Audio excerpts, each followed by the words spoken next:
વેરાવળ વિશ્વ સંવાદ કેન્દ્ર ગીર સોમનાથ દ્વારા નારદ જયંતિ નિમિત્તે પત્રકાર યોગેશ સતીકોર, રામસિંહ મોરી, હેમલ ભટ્ટ, દેવા રાઠોડને ભારત માતાનો ફોટો આપી સન્માનિત કરેલ.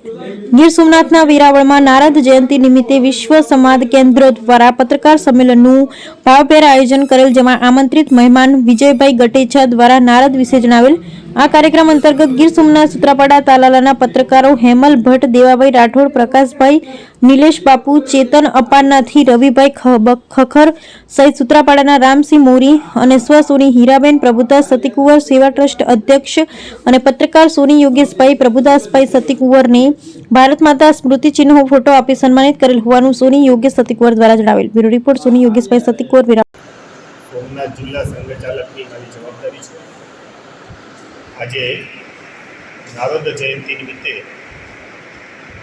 સંઘના પ્રચાર વિભાગ અને વિશ્વ સંવાદ કેન્દ્ર દ્વારા નારદ જયંતિની ઉજવણી અને નારદના જન્મથી એમના જીવનથી સાચી દિશા અને સારો રાહ પત્રકાર જગતના માધ્યમથી દેશના નાગરિકોને મળે, દેશને મળે એવા હેતુથી આજે નારદ જયંતિની ઉજવણીનો કાર્યક્રમ રાખવામાં આવ્યો.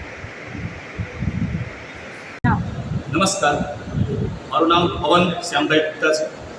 વિશ્વ સંવાદ કેન્દ્ર દ્વારા આયોજિત નારદ જયંતિ નિમિત્તે આ પાવન પર્વમાં વેરાવળ, સુત્રાપાડા અને તાલાળાના બધા જ પત્રકારોને નિમંત્રણ આપવામાં આવેલું હતું.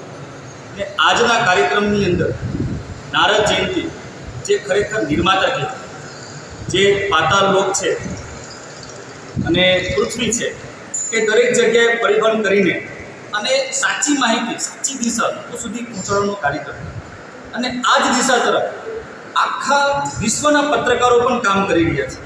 તો ખરેખર એક એવું ભાવ જાગૃત થાય છે કે જ્યારે પણ સાયક્લોન આવે છે, જ્યારે પણ ભૂકંપ આવે છે, જ્યારે પણ દેશ ઉપર કોઈ પણ પરિસ્થિતિ નિર્માણ થાય છે, તો 140 કરોડ જનતાઓને દરેક માહિતી પહોંચે, એ પ્રેસ મીડિયા તરફ પહોંચે કે પ્રિન્ટ મીડિયાથી પહોંચે, એ કામ પત્રકાર મિત્રો કરી રહ્યા છે. તો હૃદયપૂર્વક આજે એમનું સન્માન કરવાનો દિવસ છે, એટલે આજે વિશ્વ સંવાદ કેન્દ્ર દ્વારા એમનું સન્માન સમારોહ રાખવામાં આવ્યો અને બધા જ પત્રકારો એમાં ભાગીદાર થયા છે. એના બધાનો હું હૃદયથી તહેદિલ આભાર વ્યક્ત કરું છું.